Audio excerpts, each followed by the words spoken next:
the headliners of this game is it's going to be Drew Brees versus Drew Henson, and Drew Henson. Like that, those are games that I guess it's just kind of a weird time with Michigan football because there's always this weird feeling about Drew Henson, and I think people just kind of forget how good of a player he was. Man, what an athlete!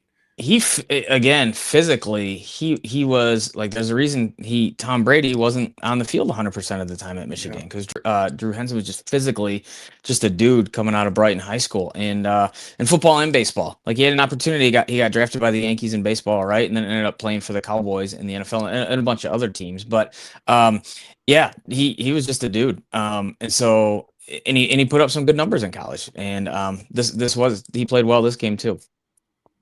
and I want to bring it while we're talking about Drew Henson. I do want to kind of bring it up a little bit because that was always the topic. Obviously, at the time was like, man, he leaves to go to the Yankees. Like, do you think in retrospect, like, man, he probably thinks, man, I could have stayed another year at Michigan, potentially been in the Heisman race, potentially maybe win a Heisman in But 2001 because that 2001 team was pretty good. mhm. John Navarre was John, forced to start right. before he was ready. He wasn't, developed quite yet. I don't think he was quite ready to take over in 2001. So Drew Henson had been the quarterback for the 2001 Michigan team.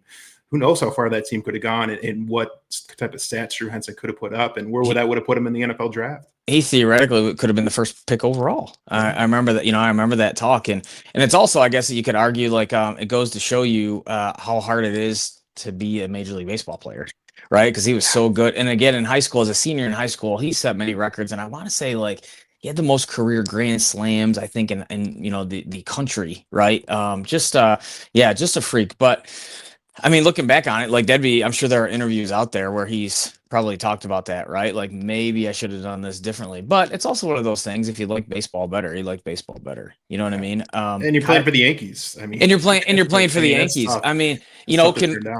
conversely, like, remember, Kyler Murray was a top 10 MLB pick. I think of the Oakland A's at the time, and like, he chose football. He just liked football better. But who knows? He could be playing center field now for the Las Vegas A's, or whatever they're, Sacramento A's, right? Whatever they're called. But yeah. So it is an interesting discussion, and Well, interesting.